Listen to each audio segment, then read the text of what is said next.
প্রিয় দর্শক, স্বাগত জানাচ্ছি আগামীর বাংলাদেশ অনুষ্ঠানে। আজকে আমাদের সঙ্গে অতিথি হিসাবে রয়েছেন জাতীয় নাগরিক পার্টির যুগ্ম আহ্বায়ক ডাক্তার তাজনুবা জাবিন, রয়েছেন RTVর head of news Ilias Hossain. আপনাদের দুজনকেই স্বাগত। তাজনুবা জাবিন, আমরা প্রথমে শুনেছিলাম যে অভিন্ন দাবিতে কর্মসূচিতে নামছে 8টি রাজনৈতিক দল, এর মধ্যে আপনাদের জাতীয় নাগরিক পার্টিও রয়েছে, কিন্তু পরবর্তীতে দেখলাম আপনারা নেই। 7টি দল তাদের অভিন্ন কর্মসূচি ইতিমধ্যে ঘোষণাও করেছে, আপনারা থাকলেন না কেন? যখন নিউজটা আসে যে 8টা দল যুগপৎ আন্দোলনে যাচ্ছে, আমরা সাথে সাথেই কিন্তু এটার একটা রিজয়েন্ডার দিয়ে আমাদের বিজ্ঞপ্তি দিয়ে আমাদের অবস্থান জানিয়েছিলাম। দেখেন, এখন কিন্তু জাতীয় ঐক্যমত্য কমিশনের শেষের ভাগের আলোচনা চলছে, মানে জুলাই সনদের বাস্তবায়নটা কি হবে এটা নিয়ে চলছে। এবং লাস্ট মিটিংটাতে প্রধান উপদেষ্টা, যিনি এই ঐক্যমত্য কমিশনের সভাপতি, উনি নিজে উপস্থিত ছিলেন। এবং সংবাদ মাধ্যমে বা গণমাধ্যমের মারফত যতটুকু বা আমাদের দলের প্রতিনিধিদের কাছ থেকে যতটুকু আমরা জানতে পেরেছি যে যে কোনো মূল্যে কিন্তু এই জুলাই সনদের বাস্তবায়ন মানে নির্বাচনের আগেই সরকার চায়, এবং এই মেজরিটি দল এটার ব্যাপারে আন্তরিক, জুলাই সনদের আইনি ভিত্তি চাওয়ার ব্যাপারে। এবং গতকাল রাত কিন্তু একটা প্রজ্ঞাপন জারি হয়েছে যে ঐক্যমত্য কমিশনের মেয়াদ আরও 1 মাস বাড়ানো হচ্ছে। তাহলে একটা আলোচনা কিন্তু চলছে এখন, এবং এই একটা ঐক্যমতের জায়গায় কিন্তু আছে। কালকে ওই লাস্ট মিটিংয়ে কিন্তু প্রত্যেকটা রাজনৈতিক দলের প্রতিনিধিরা কিন্তু মানে সহযোগিতার মনোভাবের ওইভাবেই কিন্তু কথা বলেছেন। তাহলে এই অবস্থায় কেন আন্দোলন? এটাই হচ্ছে প্রথম প্রশ্ন। মানে এখানে এখন মানে এটা প্রিম্যাচিউর, এখনো রাজপথে যাওয়ার মতো কোনো ধরনের অবস্থা আছে বলে আমাদের কাছে মনে হয় না। আর এনসিপি কিন্তু গণ অভ্যুত্থানের পর থেকেই এই ছাত্র জনতাদের এই যে নেতৃত্ব যারা আছে, তারা কিন্তু সবসময় আমাদের প্রথম প্রাধান্য ছিল কিন্তু বিচার সংস্কার এবং দেশের স্থিতিশীলতা। আমরা একটা সবসময় কিন্তু এই দেশকে অস্থিতিশীল করতে চাইনি দেখে কিন্তু আমরা অনেক ধরনের রাজনৈতিক সমঝোতায় কিন্তু গিয়েছি। সেই 5ই আগস্ট পরবর্তী জাতীয় সরকার থেকে শুরু করে জুলাই ঘোষণাপত্র দেওয়ার আমরা যখন উদ্যোগ নিয়েছিলাম, তখন থেকে সবার ঐক্যমত হয় নাই দেখে কিন্তু আমরা সেটা থেকে সরে এসেছি। সবাই যেটা বলেছে সেটাতে আমরা রাজি হওয়ার চেষ্টা করেছি। তাহলে এখন যখন ঐক্যমত্য কমিশনে এই আলোচনাটা চলমান আছে, এখন আসলে এটাকে উপেক্ষা করে এটা দাবিতে রাজপথে যাওয়াটা হচ্ছে এক ধরনের ঐক্যমত্য কমিশনকে হেয় করা, মানে একটা বৃদ্ধাঙ্গুলি দেখানোর মতো। আরেকটা হচ্ছে এই দলগুলোর সাথে যে আমাদের সবগুলো দাবি হুবহু মিল তা কিন্তু না, প্রত্যেকটা কিন্তু আলোচনা হয়েছে। আমরা কিন্তু 2টা হাউসেই কিন্তু পিআর পদ্ধতি চাই না, এটা কিন্তু একটা বড় মূল একটা পার্থক্য। এবং আমরা কিন্তু শুধু আপার হাউসে আপনার পিআর পদ্ধতি চেয়েছি ভোটের অনুপাতে। বাস্তবায়নের প্রক্রিয়ার ব্যাপারে আপনাদের দ্বিমত রয়েছে? বাস্তবায়নের প্রক্রিয়া তো আসলে এক একটা পার্টি এক এক রকম বলেছে। হ্যাঁ, আপনি যদি আমরা শুরু থেকে গণপরিষদ নির্বাচনের মাধ্যমে একটা নতুন সংবিধান চাচ্ছি। আমাদের আসলে গণপরিষদ নির্মাণ, একটা গণতান্ত্রিক সংবিধান বা 72-এর সংবিধানের পরিবর্তন আমাদের এই গণ অভ্যুত্থানের পরে এই বর্গের ছাত্র জনতাদের নেতৃত্বের মুখে সবচেয়ে বেশি উচ্চারিত হয়েছে। বিএনপি চাচ্ছে এটা একভাবে, জামাত চাচ্ছে আরেকভাবে, গণভোটের মাধ্যমে বা একটা রাষ্ট্রপতির প্রোক্লেমেশনের মাধ্যমে। এবং অনেক আইন বিশেষজ্ঞরা কিন্তু ঐক্যমত্য কমিশনের সাথে বসেছেন, তারা একটা বিশেষ সাংবিধানিক আদেশের কথা বলেছেন। ইভেন প্রধান উপদেষ্টা যখন ঐক্যমত্য কমিশনের সদস্যদের সাথে আলাদা বৈঠক করেছিলেন এই গত বৈঠকের আগে, তখন কিন্তু উনিও বলেছেন যে এইটার যদি রাজনৈতিক দলগুলোর মধ্যে যদি ঐক্য না হয় তাহলে সরকারই এটার ব্যবস্থা নেবে। তার মানে কি, উনি কিন্তু আন্তরিক এবং উনি প্রতিশ্রুতিবদ্ধ যে এই জুলাই সনদটা বাস্তবায়ন এই সরকারই করবে এবং তার অধীনেই নির্বাচন হবে। নির্বাচন ফেব্রুয়ারিতে হবে, এবং সত্যি কথা বলতে ফেব্রুয়ারির নির্বাচন নিয়ে কিন্তু আমরা পজিটিভ। হ্যাঁ, কারণ আমাদের নির্বাচনের তারিখ নিয়ে, সময় নিয়ে আমাদের কখনো কোনো গড়িমসি ছিল না। আমরা সব সময় বলেছি যে আমরা একটা গণপরিষদ নির্বাচনের মাধ্যমে আমরা একটা নতুন সংবিধান চাই, সেই সংবিধানের আলোকে আমরা একটা জাতীয় সংসদ নির্বাচন চাই। এখন লাস্ট যে মিটিং, সেখানে যদি গণপরিষদ নির্বাচনের মাধ্যমে যদি না হয়, তাহলে অন্য কোন পন্থা আছে যেটা টেকসই হবে, যেটা এই সংস্কার বা সংশোধনীগুলাকে সংস্কার মানে সংবিধান আইনি একটা ভিত্তি হবে, হ্যাঁ, এবং সংবিধান সংক্রান্ত যে যে সংস্কারগুলো আছে সেগুলো টেকসই হবে। কারণ এগুলো যখন সংসদে চলে যাবে তখন এটার সংস্কার থাকে না, তখন এটা সংশোধনী হয়ে যায়। এটা আমরা চাই এটার বেসিক স্ট্রাকচার যে পরিবর্তন করার এখতিয়ার আসলে পার্লামেন্টে নাই, এটার জায়গাটা হচ্ছে গণপরিষদের মাধ্যমে হওয়া। কারণ আপনার নিশ্চয়ই অষ্টম সংশোধনীর কথা মনে আছে, 1988 সালে যেটা এরশাদের আমলে হয়েছিল। সেখানে যে 2-3টা সংশোধনী হয়েছিল তার মধ্যে একটা ছিল হাইকোর্টের বিভাগীয় বেঞ্চ গঠন করা, যেটা পরবর্তীতে 89-এ কিন্তু এটাকে চ্যালেঞ্জ করে, মামলা করে এবং এটা স্থগিত। তাহলে কিন্তু মানে এখন কিন্তু আবার হাইকোর্টের মানে বিকেন্দ্রীকরণের প্রস্তাব সুপারিশ কিন্তু আছে জুলাই সনদে। তাহলে এটা তো আমাদের কাছে মানে উদাহরণই আছে যে আপনি এটা করলে এটা আবার আদালতে মানে সংশোধনী যে কোনো সময় এটা বাতিল হয়ে যেতে পারে। সো গণ অভ্যুত্থানের পরে বা এই 72-এর সংবিধানের যে ধরনের লিমিটেশন, যে এই মূল আমরা সবসময় বলি যে 72-এর সংবিধানটার মধ্যেই সব ধরনের রসদ আছে অগণতান্ত্রিক, মানে সেটার থেকে মুক্ত হওয়ার জন্য যে আমরা একটা গণতন্ত্রের দিকে যাওয়ার জন্য যে আমরা একটা নতুন সংবিধানের কথা বলছি, সেটার জন্য গণপরিষদ নির্বাচনই হচ্ছে সবচেয়ে বেস্ট উপায়। ইলিয়াস হোসেন, জুলাই সনদের ভিত্তিতে আগামী ফেব্রুয়ারিতে জাতীয় নির্বাচন অনুষ্ঠান সহ কয়েকটি অভিন্ন দাবিতে মাঠে নামছে 7টি রাজনৈতিক দল, এটা আপনারা জানেন। আর দাবিগুলির মধ্যে রয়েছে জুলাই সনদের ভিত্তিতে জাতীয় নির্বাচন, সংসদের উভয় কক্ষে আবার কেউ কেউ উচ্চ কক্ষে পিআর পদ্ধতি চালু।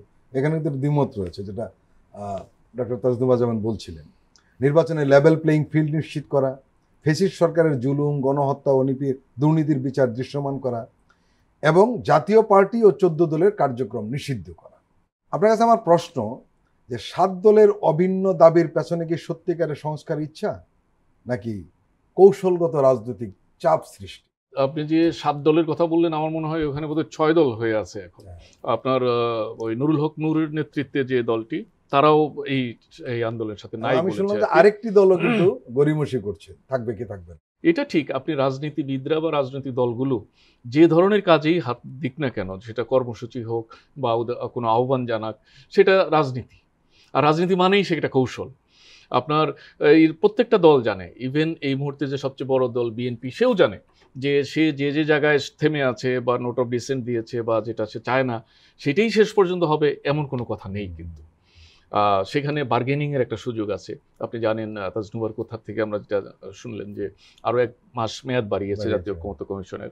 1 মাস মেয়াদ বাড়ানো মানে আরও অনেক তর্ক বিতর্কের একটা সুযোগ তৈরি হয়েছে, এবং যারা তর্কের মাধ্যমে অভিষ্ট লক্ষ্যে পৌঁছতে চায় তাদের জন্য এটি একটা অপরচুনিটি। কিন্তু রাজনৈতিক দলগুলি দিয়েছিল গত রোববারের মিটিং।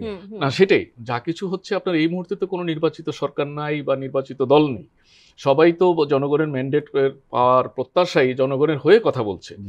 কথার মধ্যে একটু বিরোধ থাকে অনেক সময়, যে আমি জনগণের কথা একভাবে বুঝছি, আপনি আরেকভাবে প্লেস করছেন, তখন মনে হয় যে আলাদা। কিন্তু প্রত্যেকটি রাজনৈতিক দলেরই তো উদ্দেশ্য মানুষ বা দেশের সেবা করা।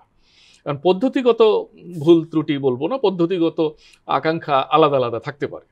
তো এখন যে দলগুলো নেমেছে, যেরকম সংস্কারের দিকেও ঝোঁক আছে, আমি বলবো না যে তারা কেউ সংস্কার চায় না, সংস্কার চায়। তবে সংস্কার চাওয়ার পাশাপাশি তার যে রাজনৈতিক কর্মসূচিগুলো, এগুলো অনেকটা কৌশল।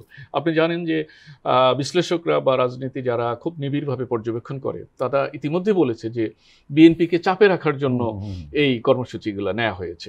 একথা সত্য যে কোনো জিনিসই, আপনার রাষ্ট্র একটা বড় ক্ষমতার জায়গা, রাজনৈতিক দল অন্য যেগুলো আছে তাদের তুলনায় বিএনপির অভিজ্ঞতা বা জনসমর্থন বেশি। তো বেশি হয়ে গেলেই তো অনেক সময় আপনার মানে অপব্যবহার হওয়ার একটা আশঙ্কা থাকে। তো ফলে যদি রাজনৈতিক দলগুলোকে কৌশল হিসেবে নিয়ে থাকে বিএনপিকে চাপে রাখার, আমার মনে হয় এটি রাজনীতিরই একটা অংশ। কৌশল বলেই যে নেগেটিভ কিছু হবে এমন না আর কি।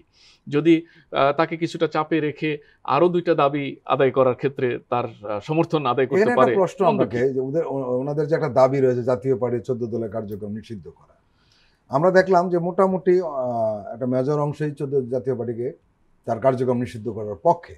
আমরা দেখলাম বিএনপি সেটা একেবারেই চায় না। বিএনপি আসলে কোনো দল নিষিদ্ধ হোক, এটা আমার মনে হয় যে কোনো সময়ই খুব সাউন্ড ছিল এরকম না। রাজনৈতিক দল নিষিদ্ধের ব্যাপারে তাদের একটা আলাদা ব্যাখ্যা আছে। আরেকটা প্রশ্ন হচ্ছে মারাত্মক, সেটি হলো যে আমরা দেখেছি শেখ হাসিনার আমলে প্রধান বিরোধী দল কে হবে সেটা উনি ঠিক করতেন।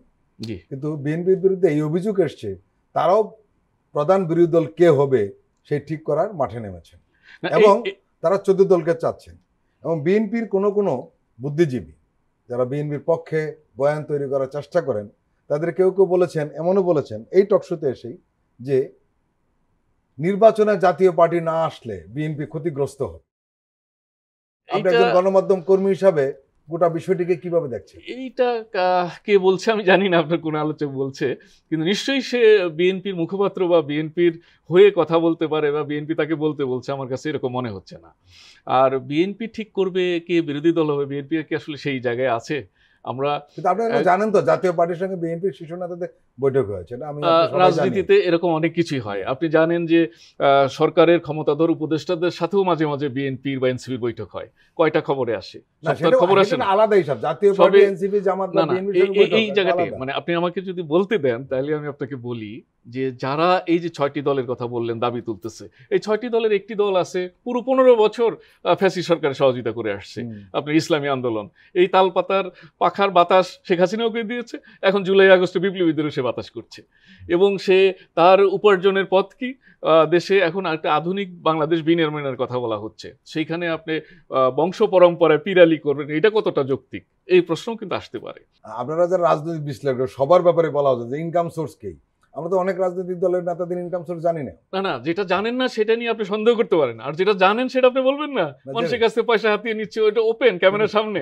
সেই প্রশ্নটা উঠান যাদের আমরা জানি না। না, সেটা তো অহরহ আমরা বলে যাচ্ছি যে রাজনৈতিক দলগুলোর পেশা এবং আয় উন্নতির যে সোর্স এটা পরিষ্কার থাকা উচিত, এবং আরপিও অনুযায়ীও সে জিনিসগুলো পরিষ্কার।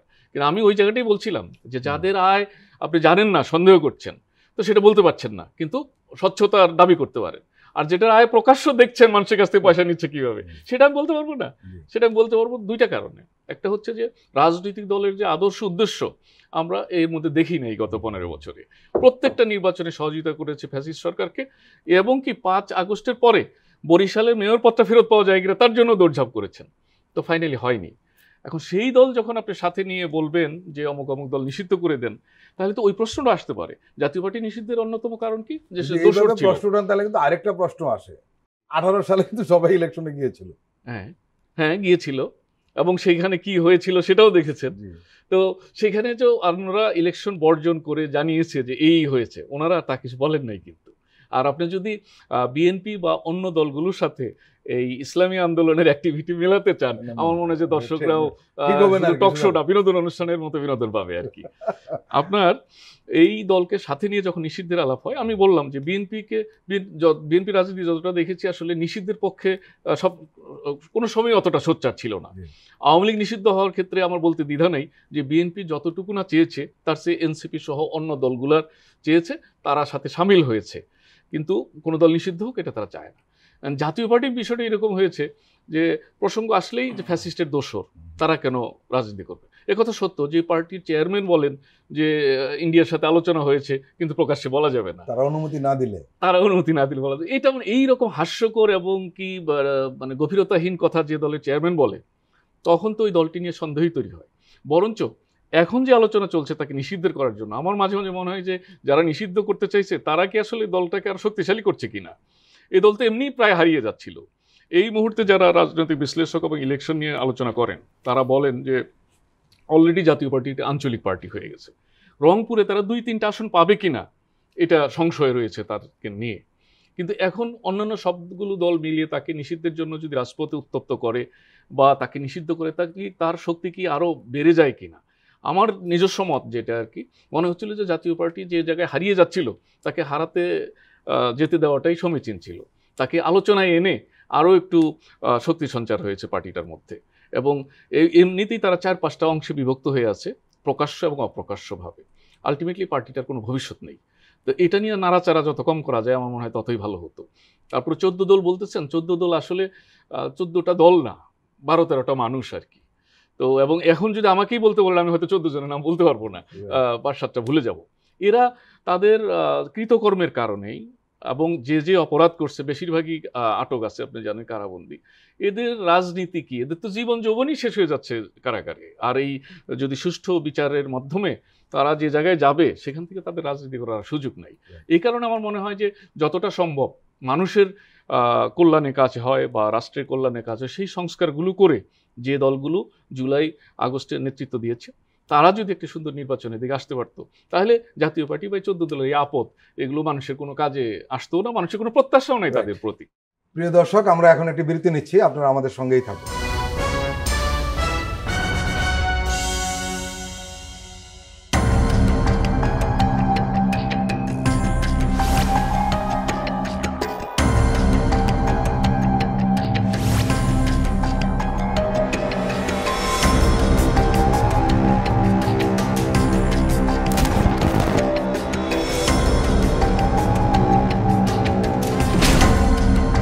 ফ্যাসিবাদের দিনলিপি, গবেষণা ও উপস্থাপনা সাইদ খান, প্রযোজনা আফরোজা সুলতানা ও মামুন মাহমুদ।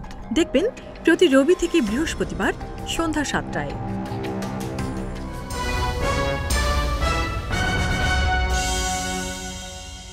আবারও স্বাগত আগামীর বাংলাদেশ অনুষ্ঠানে। আজকে আমাদের সঙ্গে আলোচনায় রয়েছেন জাতীয় নাগরিক পার্টির যুগ্ম আহ্বায়ক ডক্টর তাজনুবা জাবিন, রয়েছেন RTVর head of news Ilias Hossain. Taznuba Zabin, আপনার দলের একজন নেতা বলেছেন যে অনেক কথা ছড়াচ্ছে বাজারে, এনসিপি একটি জুটে যাচ্ছে, অমুক দলের সাথে অমুক দলের সঙ্গে, এরকম নানান ধরনের কথাবার্তা হচ্ছে।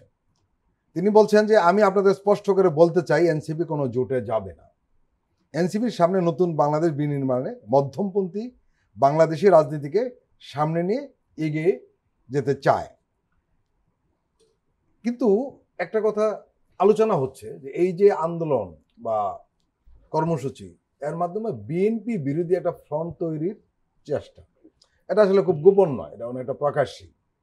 এনসিপি কোন দিকে যাবে এটা কিন্তু রাজনীতি মাঠে খুব বেশি আলোচনা, তারা বিএনপির সঙ্গে যাবে না এই জোটের সঙ্গে যাবে। আপনারা মোটামুটি একটা মধ্যপন্থা রয়েছে। আমার প্রশ্নটা হলো, আমাদের উপমহাদেশে, বাংলাদেশ তো বটেই, জোটবদ্ধ রাজনীতির কিন্তু রেজাল্ট আসে, আমরা অতীতে দেখেছি। আপনারা আসলে চূড়ান্ত সিদ্ধান্ত এটাই না পরে নেবেন? ইতিহাসে তো আছে যে নির্বাচন কেন্দ্রিক অনেক রাজনৈতিক দল কৌশলগত কারণে এজেন্ডা ভিত্তিক বা নির্বাচনের কেন্দ্রিক জোট হয়। কিন্তু এনসিপি গণ অভ্যুত্থানের পরে মানে আত্মপ্রকাশ করার পর থেকে 6 মাস একদম শুরু থেকেই আমরা বলছি আমরা মধ্যম পন্থার রাজনীতি করব। ঠিক এটা যেরকম আমরা ঠিক করেছি যে আমরা কি ধরনের রাজনীতি করব, এটাও আমরা কিন্তু জানি যে আমরা ওই রাজনীতি করতে গিয়ে কি হব না। একটা জিনিস আমরা কি হব এটা যেরকম ঠিক, কি হব না সেটাও আমাদের কিন্তু স্পষ্ট। তো এখন এই যে নানান ধরনের যে জোটের সমীকরণ এটা আসছে, এটা আসলে শুরু থেকেই কিন্তু আমাদেরকে, আমি একদম এটা অকপটেই বলি, এক ধরনের স্পেসিফিক একটা ক্যাম্পেইন বা এখনো সেটা আছে যে আমরা জামাতের বি টিম, আমাদেরকে মানুষের কাছে দেখানোই হয় হচ্ছে আমরা জামাতের বি টিম। কিন্তু আপনি যদি আমাদের শুরু থেকে এনসিপির দলীয় অবস্থানের দিকে, দলীয় কথাবার্তার দিকে তাকান, আমাদের কথাবার্তায় কিন্তু এটা কখনো প্রকাশ পায় না। কিন্তু কারো কোনো ব্যক্তির ফেসবুক পোস্ট, কোনো ব্যক্তির একটা স্ট্যান্ড বা কোনো ব্যক্তির একটা বক্তব্যর একটা লাইন ধরে, তার একটা কাজ ধরে পুরো জিনিসটাকে এত বড় করে ফ্রেমিং করা হয় যে এই হচ্ছে আমরা ডানে ঘেঁষে যাচ্ছি, আমাদের একটা ডান মানে একটা আরেকটা দলের সাথে আমাদেরকে অ্যাটাচ করে দেওয়া। এটা হচ্ছে আমি যেটা মনে করি, এগুলো যে রাজনৈতিক কৌশল বললেন না, এটা আসলে এই কৌশলেরই একটা অংশ বলে আমি মনে করি। এটা হচ্ছে আমার অবজারভেশন গত কয়েক সপ্তাহের। কারণ নির্বাচন যত ঘনিয়ে আসছে, আমাদেরকে একটা কিছু মানে আলাদা একটা কিছু মনে না করে আরেকজনের অংশ এটা দেখানোতে যে অন্য পক্ষের কিন্তু একটা ফায়দা। আর এই যে ডান বামের এই ক্যাচালটা, এই জোটের প্রসঙ্গটা কিন্তু আসে এই ডান বামের থেকে। আমরা যখন যে বক্তব্য দেই তখনই দেখা যায় যে মনে করে যে আমরা হয়তো জামাতের সাথে জোট করব কিছু আসনের বিনিময়ে, আমরা হয়তো বিএনপির সাথে জোট করব। দুই পক্ষই নিজেদের যুক্তি দিচ্ছে যে এনসিপি জামাতের সাথে জোট করবে এই কারণে এই আসন পাবে। আবার আরেক পক্ষ বলছে এরা বিএনপির সাথে জোট করবে আসনের ভিত্তিতে এই আসন পাবে, মানে বিরাট ক্যালকুলেটর নিয়ে সমীকরণ। কিন্তু আমরা যেটা মনে করি, যেটা আদিব বলেছে, আপনি যেটা আমাদের সিনিয়র রাশিন বলেছিল, জাভেদ রাসিন, আমাদের কয়েকজনই জি। এই বক্তব্যটা দিয়েছে যে আমরা কিন্তু আমাদের রাজনীতিটা করব, আমরা কোনো ধর্মভিত্তিক রাজনীতি করব না, আমরা কোনো আইডিওলজিকে প্রতিষ্ঠা করার জন্য রাজনীতি করি না। আমাদের গণ অভ্যুত্থানের পরেই এনসিপির জন্ম হয়েছে এবং এনসিপির লক্ষ্যটা কিন্তু অনেক বড়, যে আমরা আলাদা একটা অংশ হতে চাই বাংলাদেশের রাজনীতির, এবং ওই লক্ষ্যে আগাতে আগাতে আপনার নির্বাচন আসবে, নির্বাচন যাবে। এখন নির্বাচন কেন্দ্রিক হয়তো যদিও এখন পর্যন্ত এনসিপি এরকম কোনো কিছু এখনো ঠিক করে নাই, আমরা আমাদেরটাতেই কিন্তু স্থির আছি, কিন্তু নির্বাচন কেন্দ্রিক যদি কোনো কিছু হয় সেটার সাথে আইডিওলজির কোনো সম্পর্ক নাই। সেটা আপনার আরেকটা জিনিস, আমার এই ক্যাম্পাসের নির্বাচনগুলোর পরে আমার যেটা মনে হয়, মানুষ এখন এই ধরনের যে ডান বামের যে একটা ক্যাচাল তৈরি, এগুলো না ভোটাররা পছন্দ করে না, ভোটাররা পছন্দ করে না, এবং ভোটাররা দেখতে চায় যে আপনারা আমাদের জিনিসের দাম কখন কমাবেন, আমরা কখন ঢাকায় আইসিইউ, আমার নিজের জেলায় আমি আইসিইউ পাবো, আমাকে ঢাকায় যেতে হবে না। সো এই আপনি চিকিৎসা, স্বাস্থ্য, খাওয়া পড়া, জিনিসের দাম, গণপরিবহন, চাঁদা, এসব ক্যাচাল নিয়ে কেন আমরা কথা বলি না, এটা নিয়েই কিন্তু সাধারণ ভোটাররা বেশি জানতে চায়। আপনাদের দলে একটা সংকট রয়েছে, সেটি হলো যে এখানে একটা অংশ যেটা আপনি বলছিলেন আসলেই তাই, আপনাদের শুভাকাঙ্ক্ষীদের মধ্যে দুটো গ্রুপ রয়েছে। একটি হলো তাদের একটি গ্রুপ চায় আপনারা একদম ডানপন্থী হয়ে যান, আর একটা গ্রুপ চায় আপনারা বামপন্থী হয়ে যান। এরা কিন্তু সবাই আপনাদের শুভাকাঙ্ক্ষী, আমি এদেরকে চিনি, এবং তারা মুরব্বী শ্রেণীর লোক, সমাজে খুব প্রভাবশালীও বটে, এবং আপনাদের তারা শুভকামনা করে। আপনারা এই টানাপোড়েনের মধ্যে পড়ে গেছে, আসলে কি তাই? না, টানাপোড়েনের মধ্যে পড়ি নাই। এটা আমি যেটুকু আত্ম সমালোচনা যে জায়গাটাতে করি, যে আমরা মুখে যেটা বলেছি এটা আমরা 6 মাসে এখনো কাজে দেখাতে ওভাবে করতে পারি নাই। এখানে মিডিয়ার এক ধরনের প্রোপাগান্ডা আছে, যদিও এগুলা মানে এক্সকিউজ হয়ে যায়, শুনতে এক্সকিউজ মনে হয়, কিন্তু এই বাস্তবতাটা কিন্তু আছে, আমরা এটা ফেস করছি, যে একটা দলকে উঠতে না দেওয়া। হ্যাঁ, এই যে আপনি বলেন না যে বিএনপির সাথে জোট করবে, আপনি একটু আগেই কিন্তু ভাই বলছিলেন যে জাতীয় পার্টির কোনো ভবিষ্যৎ নাই। কেন নাই? কেন কেকের টুকরার মতো 8-9 টুকরা হয়েছে? এই যে কখনো এর সাথে জোট করেছে, কখনো ওর সাথে জোট করেছে, কখনো এর আসনের বিনিময়ে এর আশ্রয় নিয়েছে, ওর আশ্রয় নিয়েছে, এখন কিন্তু সে ঠিক একইভাবে আশ্রয়দাতাই কিন্তু সে খুঁজতেছে। অলরেডি তো বলে দিয়েছে যে ভালো আওয়ামী লীগারদেরকে তারা মনোনয়ন অলরেডি জাতীয় পার্টির একজন নেতা তো বলেছে যে জাতীয় পার্টিকে রক্ষা করা বিএনপির এখন নৈতিক দায়িত্ব। সো পাটোয়ারি বলছে, ওইটার আবার জবাবও রুহুল কবির রিজভী সাহেব চমৎকার জবাব দিয়েছেন। সো আমরা কিন্তু জানি যে আমরা এরকম কোনো কিছু হব না, আমরা আমাদের রাজনীতিটা দাঁড় করাবো। কিন্তু আমি যদি যে কোনো কারো দিকে কথা বলি বা যে কারো সমাবেশে যায়, তার মানে এই না যে আমি ওই ঘরে চলে যাচ্ছি। আমি যদি ডানে কথা বলি, তার মানে এই না যে আমি ডানপন্থা হয়ে যাচ্ছি। আমি যদি বামে কথা বলি, তার মানে আমি যদি হিজাবের বিরুদ্ধে কথা বলি, তার মানে এই না যে আমি বামপন্থার হয়ে যাচ্ছি। এই যে ট্যাগিং এর রাজনীতি কিন্তু মানুষ প্রত্যাখ্যান করেছে, মানুষ এসব ক্যাচাল আর পছন্দ করে না। আরেকটা জিনিস আমি যেটা আমি বুঝি যে এই যে এই দুইটা জিনিস না, এই বাইনারিটা, এটা একটা গোষ্ঠী বা এটা একটা যে কেউ এটাকে বাঁচায় রাখতে চায় এই রাজনৈতিক ময়দানে। তাহলে হয় কি, দেখেন আমরা প্রত্যেকটা টকশো, এই সপ্তাহে আমি যতগুলো টকশো অ্যাটেন্ড করেছি প্রত্যেকটাতে এই কথা, এবং একটা মানে ওই যে বলে না, বনের বাঘে খাওয়ার আগে মনের বাঘে খেয়ে ফেলে, মানে বলছে হায় হায় হায় হায় জামাত এসে যাচ্ছে, জামাত এসে যাচ্ছে, মানে এত অবসেস জামাত শিবির নিয়ে। কিন্তু তারা একটা রাজনৈতিক দল, তাদের সাথে জনগণের বোঝাপড়া হবে, তাদের এই 71 নিয়ে তাদের অবস্থান কি, নারীর অধিকার নিয়ে অবস্থান কি, তাদের আইডিওলজি ভিত্তিক রাজনীতি, জনগণ, এটা তাদের ব্যাপার। আমি তাদেরকে আর এরকম এটাতে আমি আর অবসেস, তারা একটা রাজনৈতিক দল, বিএনপি একটা রাজনৈতিক দল, জামাত একটা রাজনৈতিক, গণসংহতি, রাষ্ট্র এরকম একটা রাজনৈতিক দল। আমি তাদেরকে আলাদা আর কোনো অ্যাটেনশন দিতে চাই না। হাসিনা তাদেরকে যে আলাদা অ্যাটেনশন দিয়ে মনস্টার বানাতে চেয়েছিল, সেই অ্যাটেনশনই তাদেরকে এখন এই ডাকসুর নির্বাচনে তাদেরকে এই জয় দিয়ে তাদেরকে দেখিয়ে দিয়েছে যে তারা কতটা প্রাসঙ্গিক। মানে তাদেরকে বিলীন করতে যতটা চেয়েছে ততটা তারা প্রাসঙ্গিক হয়েছে। সো আমি এখন থেকে মনে করি যে এই বাইনারিটা আসলে একটা ভাবেই এটাকে এটাকে ইগনোর করতে হবে এবং ভোটারদের জন্য কাজ করতে হবে, সাধারণ জন। আপনি জানেন এই সপ্তাহেও ডেঙ্গুতে মানে 150 জনের, এই সিজনে 150 জনের মতো ডেঙ্গুতে মারা গেছে। 38,000 মানুষ ডেঙ্গুতে আক্রান্ত। কোনোখানে এগুলো নিয়ে কোনো টকশোতে আলোচনা হয় না। গতকাল ফরিদপুরে ভাঙ্গায় কি পরিমাণ ভাঙচুর হলো, থানা পোড়ায় দিল, গাড়ি ভাঙচুর করলো, ইএনওর গাড়ি আটক করলো, আইন শৃঙ্খলার যা তো অবস্থা, এগুলো নিয়ে কোনো আলোচনা নাই। আপনি যখন একটা মানুষ বাসা থেকে বের হয়ে এই রাস্তাঘাটের ট্রাফিকের দুর্ভোগ, যে মধ্যবিত্ত বাবার মুখ লুকায় টিসিবির ট্রাকের নিচে দাঁড়ায়, সে ওই টিসিবির পণ্য নিয়ে বাসায় গিয়ে তার এই ডান বামের ক্যাচাল টিভিতে দেখতে তার ভালো লাগে না।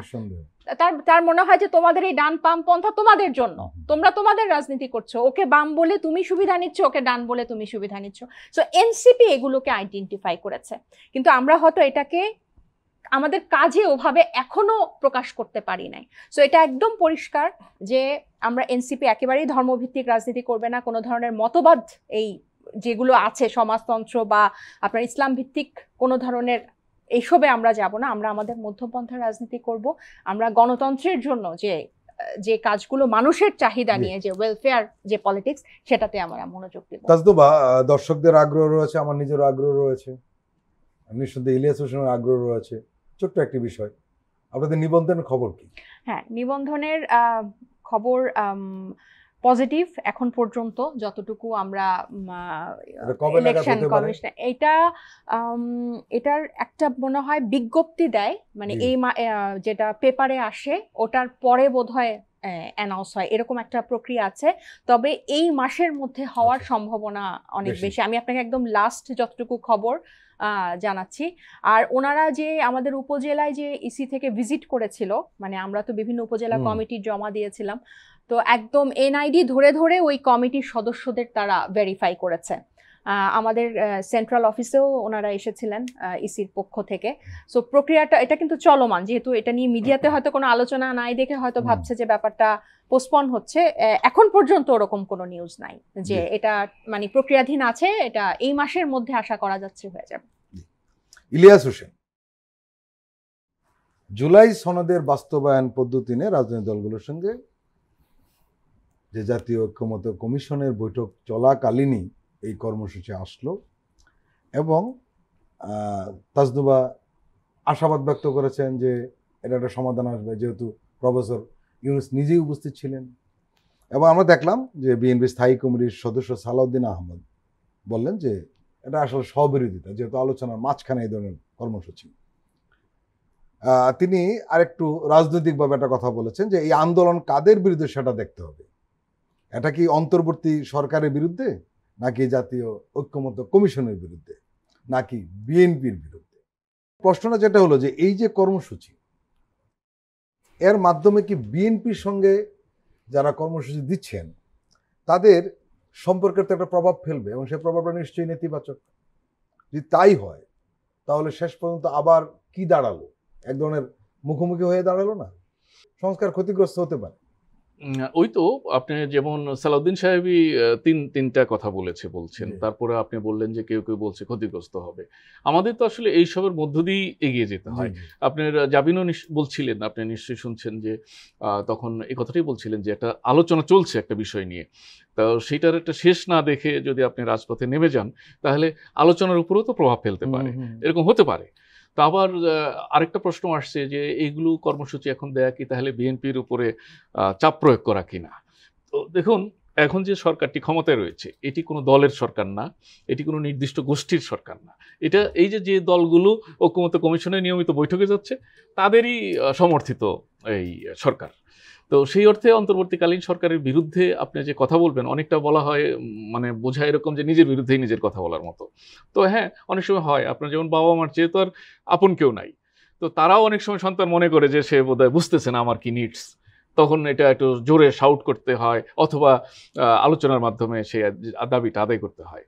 তো যে বিষয়ে তারা সমঝোতার দিকে যেতে পারছে না ঐক্যমত্য কমিশনে, আপনারা তো হয়তো অনেকেই অ্যাটেন্ড করেছেন রাজনৈতিক দলগুলো থেকে, যারা অ্যাটেন্ড করেছে তাদের সাথে আমাদের বিভিন্ন সময় দেখা হয়, টকশোতে কথা হয়। ওনারা যেটা বলেন যে সালাউদ্দিন সাহেব খুব ভালো বিতার্কিক আর কি, তো অনেকের সাথেই উনি ভালো ডিবেট করছেন এবং সেখান থেকে জুনিয়ররা অনেক সময় শিখছেন, এবং উনিও বলার চেষ্টা করছেন যে তার দলের হয়ে। কিন্তু যে আলোচনাগুলো হয় সেখানে রাজনীতিবিদদের জন্য সত্যি কিন্তু শিক্ষণীয় বিষয়। তো এখন এটা কতদিন শিখবে, মাসের পর মাস শিখবে না দ্রুতই এটি শেষ করবে? তো দ্রুত শেষ হলে ভালো হতো। তো বাইরে কর্মসূচি দিলে যে প্রভাব পড়বে নেতিবাচক পরবর্তীতে মুখোমুখি হওয়া, আমার এটা মনে হয় না। কারণ অতীতে আমরা দেখেছি, অনেক রাজনৈতিক দলকেই দেখেছি যে এখন তো সরকারকে তারা ওন করছে সব দলগুলো। এখন পর্যন্ত কিন্তু কেউ বলে নাই যে এটা আমার সরকার না বা আমি এর বিরুদ্ধে অবস্থান নিয়ে নিলাম, নেয়নি। তো ফলে এটা একটা আশার খবর যে শেষ পর্যন্ত সরকারকে তারা অভিভাবক মানেন, এখনো মেনে যাচ্ছেন। এবং একটা জায়গায় কিন্তু বলা আছে যদি কোনোভাবেই ঐক্যমত্য পোষণ না করেন দলগুলো, সেক্ষেত্রে সরকার ব্যবস্থা নেবে। তো সেই সুযোগ তো রয়ে গেছে। সেটি হলো যে আসলে এই যে সংকটটা তৈরি হয়েছে জুলাই সনদ বাস্তবায়ন নিয়ে, এটা আসলে অতিরিক্ত চাপ দিয়ে কি সম্ভব, না রাজনৈতিক সমঝোতাই সম্ভব? আসলে আমার মনে হয় না যে চাপ দিয়ে সম্ভব, এই কারণে সম্ভব না। যেটা আপনি বলছিলেন এটা সবার সরকার, চাপটা কাকে দিবে? হ্যাঁ সেটাই। এবং ওই যে একটা কৌশল হতে পারে, কিন্তু আপনি যদি কৌশলের মধ্যে আপনার পয়েন্ট থাকে এটা যে আপনি চাপ দিয়ে আদায় করে ছাড়বেন, আমার মনে হয় এটা ঠিক হবে না। এই কারণে, কারণ এই প্রত্যেকটা দলই, বেশিরভাগ দলই যদি বলেন সাফারার গত 15 বছরে কোনো না কোনো ভাবে সে ফ্যাসিস্ট বিরোধী আন্দোলনের সাথে সক্রিয় ছিল। বিশেষ করে প্রধান দুটি দল তো সেই, তাহলে সেই তারা সবাই মিলে সমর্থন করলো অন্তর্বর্তী সরকার প্রধান ডক্টর ইউনূস সাহেবকে। সে যদি আহ্বান করে একটু কম বেশি করে ছাড় দিয়ে সবাইকে একখানে করে, আমার এখনো বিশ্বাস হয় যে শেষ পর্যন্ত একটা সমঝোতায় আসতে বাধ্য। কারণ আপনি একটা জিনিস খেয়াল করবেন, এই যে দলগুলোর মধ্যে এখন বিতর্ক চলছে বা রাজপথের কর্মসূচি দিয়ে একে অপরকে কৌশলে বা চাপে রাখার যে চেষ্টা হচ্ছে, এর পরেও একে অপরকে কিন্তু ভয় দেখাচ্ছে যে আমাদের অনৈক্যের ফলে ফ্যাসিস্ট ফিরে আসতে পারে। এই ভয় কিন্তু প্রত্যেকটা দলেরই আছে এবং একজন আরেকজনকে ভয় দেখাচ্ছে। কিন্তু উনি যদি ফিরে আসেন, এই যে যারা এখন একসাথে এই ঐক্যমত্য কমিশন, কারোরই কোনো মঙ্গল নাই, প্রত্যেকেই সাফারার হবে। তো সেই মানে পলাতক দৈত্য বলেন বা ভূত বলেন, তার ভয় দেখায় একে অপরকে লাইনে আনার চেষ্টা করছে আর কি, যে আমরা যদি এরকম ব্যাঠিক হই, অনৈক্য দেখা দেয়, তাহলে ফ্যাসিস্ট ফিরে আসবে। আরেকটা বিষয় বোধহয় এখন আমরা পজিটিভ ভাবে ভাবতে পারি, যেটা তাজদুব একটা ইঙ্গিত দিয়েছিলেন, সেটা হলো এখন কিন্তু এটা ফিনিশিংয়ে প্রধান উপদেষ্টা নিজেই নেমেছেন। হ্যাঁ সেটাই বলছি, ওনার তো রাষ্ট্র পরিচালনা সহ নানান ব্যস্ততার কারণেই একজন অভিজ্ঞ লোককে বা সহসভাপতি করেছেন, যিনি দেশ বিদেশের সংবিধান বা রাজনীতি সম্পর্কে সচেতন। তো উনি তো মূলত সাচিবিক যে কাজগুলো প্রায় শেষ করে এনেছেন, এখন চূড়ান্ত পর্যায়ের অনুমোদন দেয়া প্রধান উপদেষ্টা, মানে যিনি সভাপতি কমিটির, তারই দায়িত্ব হয়ে দাঁড়াবে। এবং এখন পর্যন্ত আমরা দেখেছি যে দলগুলো ওখানে ওয়াকআউট করেছে, একে অপরের বিরুদ্ধে কথা বলেছে, বাইরে এসে প্রেসে কথা বলেছে, কিন্তু কখনোই কিন্তু বলে নাই যে এই অন্তর্বর্তী সরকার এটা পারবে না বা এটা হবে না বা এটা অযথা। এখন পর্যন্ত কিন্তু সেদিকে যায়নি। ওই কারণেই বলি যে এত তর্ক বিতর্কর পরেও যখন তারা আস্থা রাখতে পেরেছেন, নিশ্চয়ই এটা সমাধানও বেরিয়ে আসবে। আর রাজপথের মিছিল মিটিং যদি কিছু হয়েও থাকে, আমার মনে হয় না সেটা খুব বড় প্রভাব ফেলবে, বরঞ্চ তাদেরকে আরো একসাথে করার ক্ষেত্রে ভূমিকা রাখতে পারে। প্রিয় দর্শক, আমরা আবার একটি বিরতি নিচ্ছি, আপনারা আমাদের সঙ্গেই থাকুন।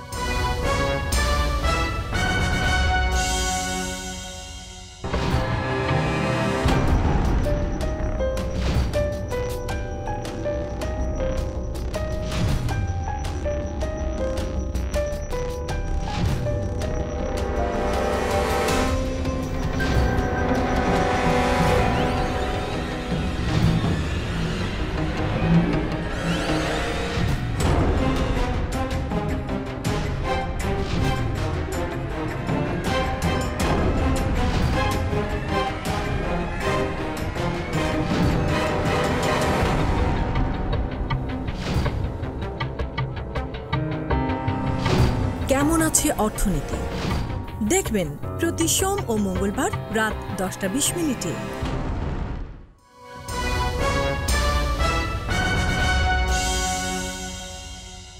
প্রিয় দর্শক, আবারও স্বাগত আগামীর বাংলাদেশ অনুষ্ঠানে। আজকে আমাদের সঙ্গে আলোচনায় রয়েছেন RTVর head of news Ilias Hossain, রয়েছেন জাতীয় নাগরিক পার্টির যুগ্ম আহ্বায়ক তাজদুবা জাবিন। তাজদুবা জাবিন, ডাকসু এবং জাকসু নির্বাচনে আপনাদের ছাত্র সংগঠন গণতান্ত্রিক ছাত্র সংসদের আশানুরূপ ফলাফল আসেনি, কেউ কেউ এটাকে ভরাডুবি শব্দ ব্যবহার করছে। প্রশ্ন উঠেছে যে এই যে আপনাদের ছাত্র সংসদের এই যে অবস্থাটা, সেটা আপনাদের ভবিষ্যৎ রাজনৈতিক অবস্থা এবং তৎপরতাকে অনেকখানি ক্ষতিগ্রস্ত করতে পারে। এই যে অনেকের মন্তব্য বা বিশ্লেষণ, এটাকে আপনারা কিভাবে দেখছেন? ক্ষতির থেকে আমার কাছে মনে হয় কি লাভ বেশি হবে।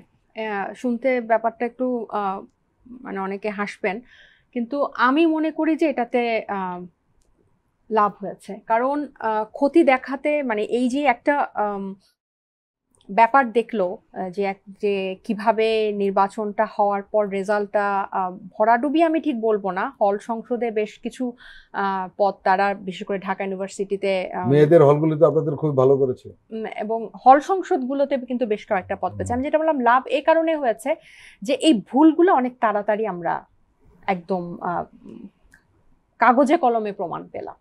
এই যে একটা আছে না যে একটা গণ অভ্যুত্থানের একদম এই যে আপনি বলছিলেন যে প্রথম সারির নেতা বা নেতৃত্ব দেওয়া, একটা গণ অভ্যুত্থান সফল করা যে একটা আত্মবিশ্বাস তৈরি করে, ওই আত্মবিশ্বাসের পরও আপনি যখন জাতীয় রাজনীতিতে সেই শুধু আত্মবিশ্বাস বা গণ অভ্যুত্থানই যে যথেষ্ট না, আরও যে অনেক কিছু কাজ করার আছে, আমাদের কোথায় ওভার এস্টিমেশন হয়েছে, কোথায় আন্ডার এস্টিমেট হয়েছে, এই ব্যাপারগুলো, এই সমীকরণগুলো, এই হোমওয়ার্কগুলো করার জন্য যে এরকম কাগজে কলমে একটা প্রমাণ আমরা অনেক তাড়াতাড়ি পেয়ে গিয়েছি এবং জাতীয় নির্বাচনের অনেক আগে। সো আমি এটাকে বলবো যে এটা যদি এইটাতে যদি আমরা জয় পেতাম বা আরো কাছাকাছি হতো, পর্যালোচনাটা হয়তো এতটা গভীর হতো না বা এতটা কমিটেড হতো না। এখন যে এরকম অনেকেই আমরা বুঝছি যে কি কি কোন কোন জায়গায় গলতটা হলো। সো এই জন্য আমি বলবো যে এটা ক্ষতির থেকে লাভ বেশি করেছে। এখন মানে একদম হ্যাঁ, রেজাল্টের পরপর তো স্বাভাবিকভাবেই সবাই এটা নিয়ে আলোচনা করেছে। আর জাহাঙ্গীরনগরেও কিন্তু মূল প্রতিদ্বন্দ্বিতা কিন্তু হয়েছে শিবির এবং গণতান্ত্রিক ছাত্র সংসদের মধ্যে। ছাত্রদল বেশ দুটাতেই বেশ খারাপ করেছে।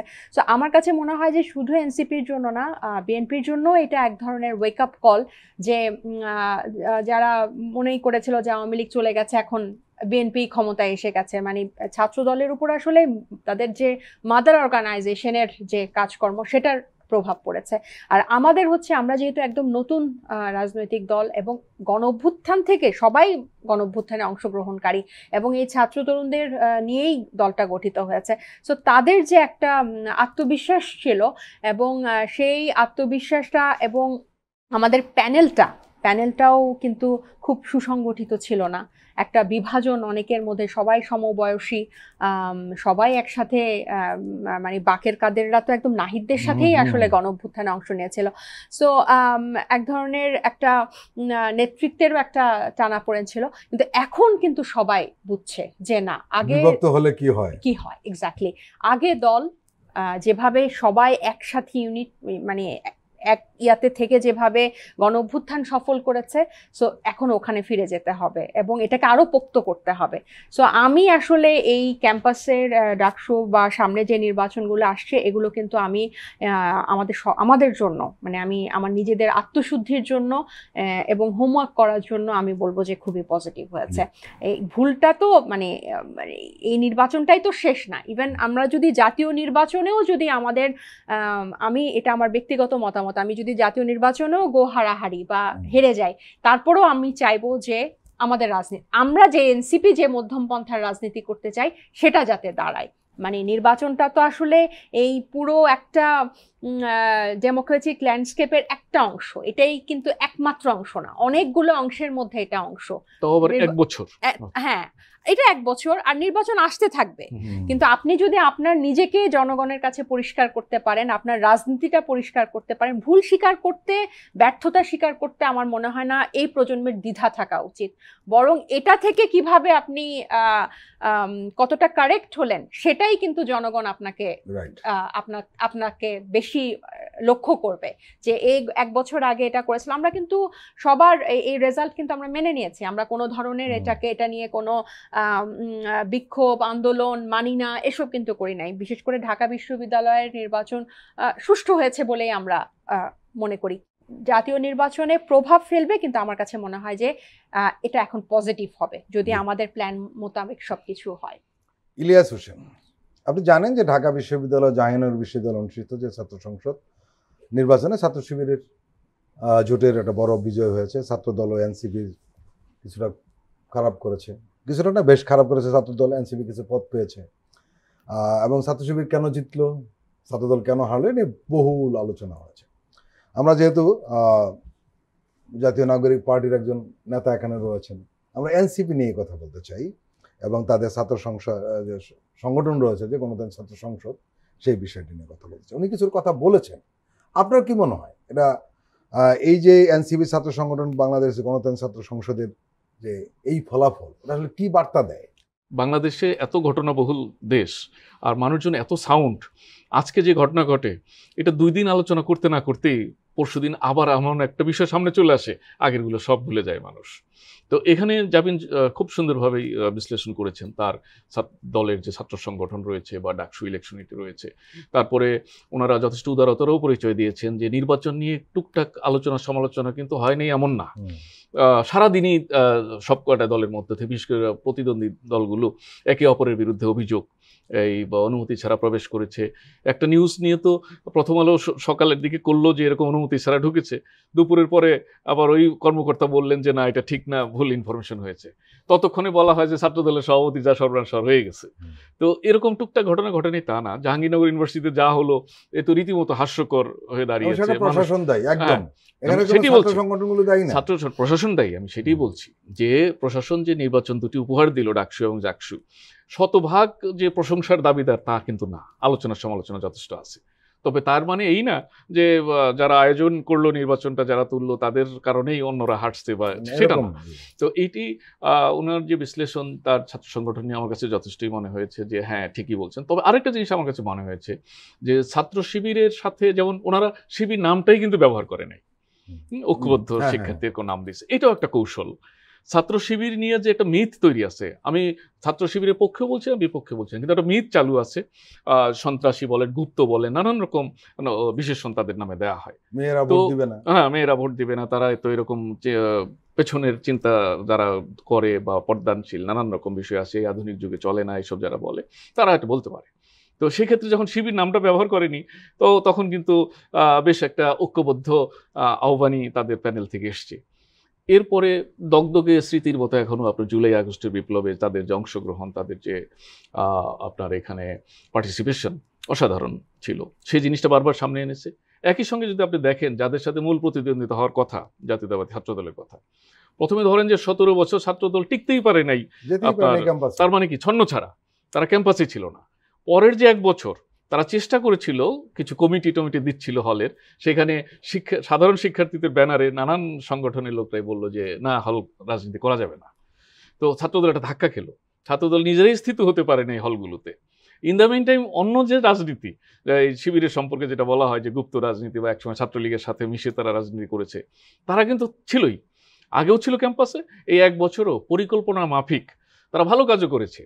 তারা বিশুদ্ধ পানির ব্যবস্থা করেছে, ছাত্রদেরকে গণরুমে রাখা হবে না, এটা সেটা করেছে। পাশাপাশি রাজনীতিটা করেছে তারা হল ভিত্তিক, যেটা ছাত্রদল হয় বুঝে উঠে না পারুক বা অন্য রকম কাজে ব্যস্ততা থাকার কারণে পারে নাই আর কি, তারা ক্যাম্পাসকে তাদের অবস্থানটা পাকাপোক্ত করতে। আপনি কি এটা বিশ্বাস করেন যে আলোচনাটা রয়েছে রাজনৈতিক অঙ্গনে, সেটা হলো যে বিএনপির বাইরের কার্যকলাপের কারণে ছাত্রদল ক্ষতিগ্রস্ত হয়েছে? এটা খুবই স্বাভাবিক, এটা আড়াল করার কিছু নেই। আপনার বিএনপির ছাত্রদল, আমি বলবো যদি এনসিপির ছাত্র সংগঠনের কথা বলি, এনসিপি ওই পরিমাণ মুরব্বিয়ানা তাদের ছাত্র সংগঠনের উপর দেখায় নাই, এবং আমরা ওই রকম সভা সেমিনার দেখি নাই। কিন্তু ছাত্রদল বরাবরই যে বিএনপির একটা সহযোগী সংগঠন এবং তাদের মুরব্বী বিএনপি, এটা সর্বজন স্বীকৃত। তো সেক্ষেত্রে বিএনপি ভালো করলে পরে ছাত্রদলের উপর প্রভাব পড়ে, খারাপ করলে পরে প্রভাব পড়ে। বিএনপি নেতারা যদিও বারবার বলার চেষ্টা করে যে কোটি কোটি কর্মী সমর্থক তাদের, সেখান থেকে 2-4 জনে একটু আকাম কুকাম করলে সেটা এত বেশি প্রচার হয়, মিডিয়া এত বেশি প্রপাগান্ডা হয়, তাদেরকে হেয় করা হয়। আমরা লক্ষ্য করলাম যে বিএনপির যে গণমাধ্যমের যে সংকটটা, তাদের নিজস্ব কোনো গণমাধ্যম নেই। কোনো কিছু গণমাধ্যমের লোকজন বসিয়েছে, সেটা আলাদা জিনিস। কিন্তু প্রশ্নটা যেটা হলো, এই যে তারা গণমাধ্যমের ব্যাপারে এখনো কিন্তু উদাসীন, তারা মনে করে গণমাধ্যমের প্রয়োজন। আমি কদিন আগে একজন নেতার সাথে কথা বলছিলাম, আমি দেখলাম সেই 90 দশকে যে গণমাধ্যম সম্পর্কে তাদের চিন্তা সেখান থেকে বদলায়নি। দরকার তো। হ্যাঁ, আপনি একেবারেই খুবই প্রাসঙ্গিক কথা বলেছেন। আমরাও বিভিন্ন সময়ে সভা সেমিনারে দেখা হয়, কথা বলি। বিএনপি হয়েছে কি, মানে ওই তারা সবসময়ই একটা এন্টি আওয়ামী সেন্টিমেন্ট তাদের ঘরে আপনি চলে আসছে সবসময়। এবং আপনি যদি 91 নির্বাচনের কথা বলেন, তো তখন আওয়ামী লীগ সরকার গঠন করবে এরকম প্রস্তুতি নিয়ে আছে, সেইখানে কিন্তু বিএনপি বিজয় চলে আসছে। এবং সব কয়টা অকেশনই তারা দেখেছে যে আপনি জনসমর্থন বা অন্যের চেয়ে ভালো, এই কারণে তাদের দিকে আসে। তারা গণমাধ্যমটা ঠিক ভালো বুঝেও না, বুঝতেও চায় না। ব্যক্তিগতভাবে অনেক নেতার সাথে আমার কথা হয়েছে, তারা না অনেকটা করে কি যে পার্সোনালি সম্পর্ক রাখে সাংবাদিকের সাথে, কিন্তু দলীয়ভাবে গণমাধ্যমের সাথে যে একটা জেস্টার রাখা দরকার, একটা সম্পর্ক রাখা দরকার, সেই জায়গাটায় বারবার তারা ফেল করে। তারা যেটা মনে করে যে তো আসে এমনিতেই তো পাওয়া যায়, তো যে কারণে তারা বড় দল, তাদের খবর সংগ্রহে গণমাধ্যমের আগ্রহ থাকে বেশি। রাজনীতি তো অনেক পাল্টে গেছে। হ্যাঁ হ্যাঁ, আমি সেই কথাটাই আসছিলাম যে তারা যতটা না ব্যক্তিগত সম্পর্ক রাখার পক্ষে, ততটা দলীয় সম্পর্কের কথা না। আরেকটা জিনিস শুনলে বিএনপি হয়তো রাগ করবে, তারা যেটা করে সাংবাদিক না শুধু, যে কোনো পেশাজীবীকেই তাদের কর্মচারী, তাদের কর্মী এটা মনে করতে চায়। কিন্তু এখানেও যে ব্যক্তিত্ব সম্পন্ন লোকজন আছে, সে চাইবে তার পেশার জায়গাটা ঠিক রেখে পারলে আপনাকে সহযোগিতা করবে, কিন্তু আপনার কর্মীর মতো ব্যবহৃত হতে চাইবে না। এরকমও প্রচুর আছে। কিন্তু তারা নগদে যাকে পেয়ে যায় সামনে, ব্যাগটা যার হাতে দিয়ে হাঁটা শুরু করা যাবে তার হাতেই ব্যাগটা দিয়ে হাঁটা শুরু করে। এবং তাদের মিডিয়া সেল নিয়ে ব্যাপক সমালোচনা আছে যে তাদের মিডিয়ায় তাদেরকেও কেউ চেনে না, ও মিডিয়াও তাদেরকে জানে না, এরকম লোকদের মিডিয়া সেল বানিয়ে রেখেছে।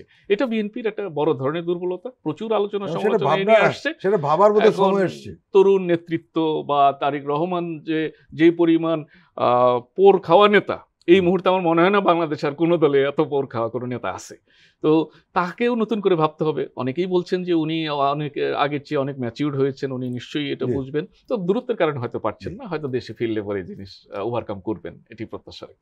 একটু প্রাসঙ্গিক আসলো তো বিষয়টা, মিডিয়ার বিষয়টা। আপনাদের মিডিয়ার খবর কি? আমরা শুনলাম যে আপনাদের খুব সমর্থক বা আপনাদের কাছাকাছি দুটো টেলিভিশন লাইসেন্স পেয়েছে, এই খবরটা আমাদের কাছে আছে। আসলে আপনারা মিডিয়া নিয়ে কিছু ভাবছেন? আসলে আপনি বললেন না কথা প্রসঙ্গে, যখন সময় বদলেছে, আমি আসলে এরকম আমাদের দল ঘেঁষা, যদিও আমাদের এই কালচারটা আছে, যারা এই ক্ষমতায় আসে, ইভেন বিএনপি এসেও আপনি বললেন কিছু লোক বসিয়েছে, তা না, মোটামুটি পুরো মিডিয়াতেই প্রত্যেকটা চ্যানেলেই কিন্তু ভাই আরো ভালো জানবে, একটা শিফট হয়ে গেছে। মানে আমাদের যদি 40টা চ্যানেল থাকে, অ্যাটলিস্ট আপনি দলীয় যদি পেট্রোনাইজ 2-1টা চ্যানেল থাকে, আপনি বাকি 30টা চ্যানেলকে আপনি আগে সংস্কার করেন, আগে বেসটা ঠিক করেন এই সাংবাদিকদের সবকিছু। কারণ এই যে প্রোপাগান্ডা যে চালায়, সেটা বিএনপির বিরুদ্ধে চালাক, জামাতের বিরুদ্ধে চালাক, এনসিপি, খুবই মারাত্মক ক্ষতি করে। দেশের সব গণমাধ্যমকে বাধ্য করেছিল কিন্তু ফ্যাসিস্টের প্রশংসা করতে। শেষ রক্ষা হয়েছে? এটাই হয় না। আপনি যদি গণমানুষের পক্ষে থাকেন, আপনি আপনার পক্ষে ওই রাজনৈতিক দলগুলো চলে আসতে মানুষ কিন্তু বাধ্য হবে। চাকরি হারিয়েছে এই জাস্ট মানে ছবি আছে দেখে। এগুলো থেকে কিন্তু আপনি যদি পুরো গণমাধ্যমকে সংস্কার না করেন, তাহলে আপনি যখন ক্ষমতায় থাকবেন ওই 2-1টা সবাই আপনার কথা বলবে, যেই আপনি ক্ষমতা থেকে নেমে যাবেন সবাই আবার, এবং এটার কারণে কি হয়, অসংখ্য মানুষ চাকরি হারায় এবং তাদের পরিবাররা সাফার হয়। ওই ব্যক্তির, ওই রিপোর্টারের উপর তো তার পরিবার নির্ভর করে। তাহলে আপনি ওই রিপোর্টার ছিল অমুকের দোষর, তমুকের দোষর, তার পরিবার তো নির্দোষ ছিল। সো এই জন্য আমি মনে করি যে হ্যাঁ, দলীয় হয়তো আপনার যে আমেরিকা লন্ডনের মতো থাকবে, কিন্তু পুরো এই বেসটার আগে সংস্কার লাগবে, যে আপনি সবার কথা বলবেন। ইলিয়াস হোসেন, সাংবাদিকদের এই ব্যাপারে সচেতন থাকা দরকার। না, তা তো অবশ্যই। আমরা একটা সময় প্রেস ক্লাবে বসলে দেখতাম সবাই আওয়ামী লীগের সাংবাদিক। ওই ফ্যাসিস্টের আমলে যে বদ হাওয়াটা ছেড়ে দিয়ে গেছে, ওটা থেকে এখনো আমরা মুক্ত হতে পারি নাই। দেখছি জানেন, ইদানিং সবাই বিএনপি এবং জামাতের সাংবাদিক। আপনারা জানেন ওই অমুক অমুক সাংবাদিকের চেহারা, নাম, হয়তো তাদের মানে তাদের দোষটাই ছিল ওই তারা সহযোগী ছিল এবং তারা সেটাকে পেট্রোনাইজ করেছে, ছবিতে উঠে পড়ছিল ওটা। হ্যাঁ, বা এই হাসিনার সাথে যে সবাই মিলে বসে বলল যে আমরা আপনার সাথে আছি। এখানে কিন্তু এমন বার্তা প্রধানও ছিল যে ওখানে যায়নি বলে তাদেরকে চাপ দিয়ে নেওয়া হয়েছে। এক্স্যাক্টলি। কিন্তু তারা এখন এটা বলার কোনো স্পেস পাচ্ছে না, বা বলার সুযোগও নেই। তো দুজনকে আমি চিনি, সেই বলছি আর কি। তার মানে তাসনুবা যেটা বলছিলেন, আসলে সিস্টেমটাই পদলেহনকারীর জায়গায় নিয়ে গেছে। এবং সবার জনগণের রোশানলে কিন্তু তারা ওই বার্তা প্রধানকে দেখলে কিন্তু বলবে তুমি তো অমুক সময় অমুক জায়গায় ছিলা। তো এখন সংবিধানের ওই সমতার দোহাই দিয়ে কিন্তু আর মানুষজন এটা শুনছে না। এজন্য তাসনুবা জাবিন এবং ইলিয়াস হোসেন, আপনারা দুজনে আমাদের দীর্ঘ সময় দিলেন, আপনাদেরকে আন্তরিক ধন্যবাদ। প্রিয় দর্শক, আজকের অনুষ্ঠান আমরা এখানে শেষ করছি। আপনারা ভালো থাকবেন, সুস্থ থাকবেন। আল্লাহ হাফেজ।